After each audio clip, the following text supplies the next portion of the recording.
نحمده ونستعينه ونستغفره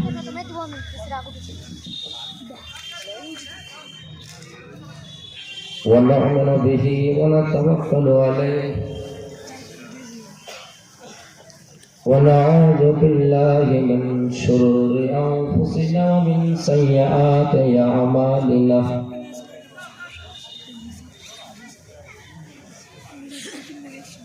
من يهده الله فلا مضل له ومن يضلل فلا هادي له وأشهد أن لا إله إلا الله وحده لا شريك له وأشهد أن محمدا عبده ورسوله أما بعد أعوذ بالله من الشيطان الرجيم بسم الله الرحمن الرحيم يا أيها الذين آمنوا اتقوا الله حق تقاته ولا تموتن إلا وأنتم مسلمون فإن خير الحديث كتاب الله وخير الهدي هدي محمد صلى الله عليه وسلم وشر الأمور محدثاتها وكل محدثة بدعة وكل بدعة ضلالة وكل ضلالة في النار. بسم الله الرحمن الرحيم وسارعوا إلى مغفرة من ربكم وجنة عرضها السماوات والأرض وعدت للمتقين. وقال النبي صلى الله عليه وسلم أسعد الناس بالشفاعة يوم القيامة من قال لا إله إلا الله خالصا من قلبه. اسٹیج پر تشریف فرما علماء کرام، سامنے بیٹھے ہوئے بزرگوں اور عزیز بچوں، میں اپنا شارٹ مختصر تعریف کرا ہوں. تعریف کروں تو جب بھی انسان کہیں جاتا ہے وہ اپنا پریچے جنت عرضها السماوات والارض وعدت للمتقین.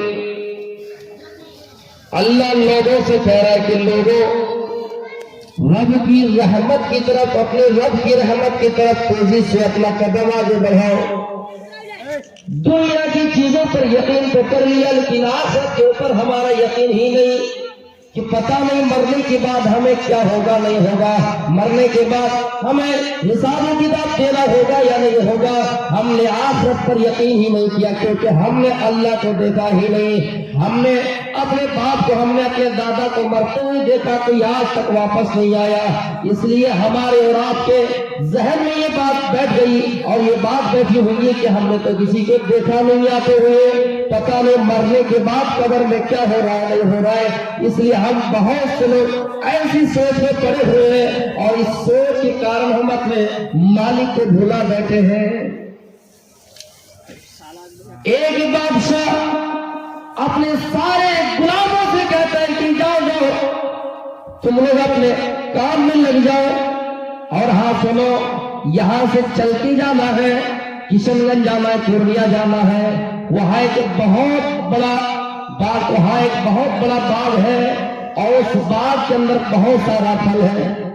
ایک بادشاہ اپنے غلام کو حکم دے رہا ہے کہ اے میرے غلاموں، اے میرے نوکروں، تم اسے بوری لے لو اور وہاں جا کر اچھے اچھے جو پھل ہوں گے وہ میرے لیے توڑ کے لیے آنا، جو اچھے اچھے پھل ہوں گے وہ توڑ کے لیے آنا. سارے غلام گئے، سارے نوکر گئے اپنے ہاتھ میں بوری لے لیا اور چل دیے. جس کی نیت اچھی ہے, جنہوں نے اپنے بادشاہ کی بات مان رکھی, اپنے بادشاہ کو بادشاہ سمجھا ہے, میرے بھائیو وہ اپنے مالک کے لیے, اپنے بادشاہ کے لیے اچھے اچھے پھلوں کا انتظام کیا, اپنے مالک کے لیے اچھا اچھا پھل کا جگاڑ کیا, اچھے اچھے پھلوں کا جمع کیا. اور جن کی نیت خراب ہے, جنہوں نے اپنے بادشاہ کو بادشاہ سمجھا ہی نہیں, اپنے مالک کو مالک جانا ہی نہیں, میرے بھائیو اس نے کچے پکے سارے پھلوں کو توڑ کر جمع کر لیا. دو طرح کے لوگ ہیں, ایک وہ ہے جو اپنے بادشاہ کو بادشاہ سمجھتے تھے, اپنے مالک کو مالک سمجھتے تھے, اور ایک وہ ہے جو اپنے مالک کو کبھی مالک نہیں سمجھتے. اگر آپ بلی پال رہے ہیں گھر میں, بلی سے بڑی محبت کرتے ہیں, بڑا پیار کرتے ہیں, لیکن وہی بلی اگر آپ کو میاؤ کہے تو آپ کو کیسا لگے؟ جو کتا آپ پال رہے ہیں وہی کتا آپ کے اوپر چھلنگ لگائے, آپ کے اوپر بھونکے تو آپ کو کیسا لگے گا میرے بھائیوں؟ تو وہ انسان اپنے مالک کے لیے جو اچھے اچھے پھل کا انتظام کیا, اپنے بادشاہ کے لیے اچھے پھل کا انتظام کیا, ان کو بھی بادشاہ اپنے پاس بلایا, اور جنہوں نے کچے پکے سڑے سارے پھلوں کو جمع کر لیا ان کو بھی اپنے پاس بلایا. اور بادشاہ کہتا ہے سنو اے میرے غلاموں, اے میرے نوکروں, سنو تم سب کو آج کی بات سے جیل کے اندر بند کر دیتا ہو, تم سب کو آج کی بات سے قید کر دیتا ہو, اور 5 دن کا ٹائم دیتا ہو, ہفتے دن کا ٹائم دیتا ہو. تم سب جتنے پھل توڑے ہو وہی پھل کھا کر تمہیں زندگی کاٹنی ہوگی, وہی پھل کھا کر تمہیں 5 دن 10 دن کا دن گزارنا ہوگا. میرے بھائیوں جنہوں نے اچھے اچھے پھل توڑے تھے, میرے بھائیوں اچھے اچھے پھل توڑ کر جو لائے تھے اپنے بادشاہ کے لیے, انہوں نے اچھا پھل کھا کر 5 دن اور 10 دن کا دن گزار دیا.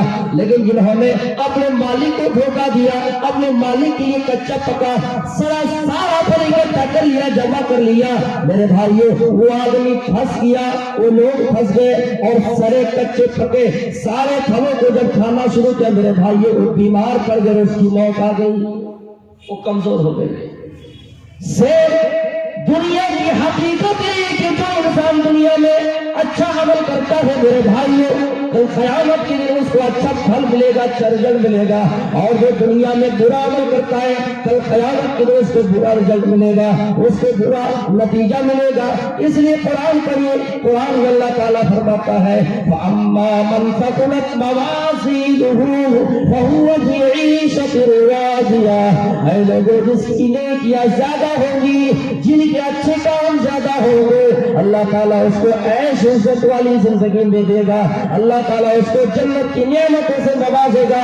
اور جس کی نیکیاں کم پڑ جائے وہ اما من خفت موازینہ فامہ ہاویہ, جن کی نیکیاں کم ہو جائے ان کا ٹھکانہ جہنم ہوگا, اور جہنم کیا ہے, نار حامیہ, جہنم تو دہتی ہوئی آگ ہے. اس لیے میرے بھائیو اگر رب اپنے چوکھٹ پہ بلا رہا ہے, اللہ اگر اپنی طرف بلا رہا ہے, اپنی مغفرت کی طرف بلا رہا ہے, اپنی رحمت کی طرف بلا رہا ہے, تو ہمیں اور آپ کو نہ ادھر جھانکنا نہ ادھر جھانکنا ہے, ڈائریکٹ رب کی چوکھٹ پہ جانا, رب کی عدالت میں جانا ہے. تو اللہ تعالیٰ اگر ہمیں اور آپ کو بلائے تو ہمیں کسی کی طرف لے جائے. اللہ کے رسول صلی اللہ علیہ وسلم فرماتے ہیں لا طاعت لمخلوق فی معصیت الخالق, لا طاعت لمخلوق فی معصیت الخالق. جہاں اللہ کی نافرمانی ہو, جس کام سے رب ناراض ہو, وہاں کسی مخلوق کی اطاعت جائز نہیں ہے, وہاں کسی انسان کی اطاعت جائز نہیں ہے. اگر تمہیں تمہاری ماں, تمہارے باپ, تمہارے گھر والے میرے بھائی برائی کی راستے پہ تمہیں آمادہ کرے, نہیں بیٹا تمہیں چوری کر کے مال لانا ہے, اگر تمہیں شرک پر مبتلا کرے, شرک کرنے کے لیے تمہیں ابھارے, میرے بھائی یہ دنیا میں اللہ کی مخلوق ہے, تمہاری ماں ہو, تمہارے باپ ہو, تمہارے اہل و عیال ہو, دنیا کی کوئی انسان ہو, یہ دنیا کی اللہ تعالیٰ کی بنائی ہوئی دنیا میں مخلوق ہے. جہاں اللہ کی نافرمانی ہو, شرک کریں گے تو رب ناراض ہوگا, چوری کریں گے تو رب ناراض ہوگا,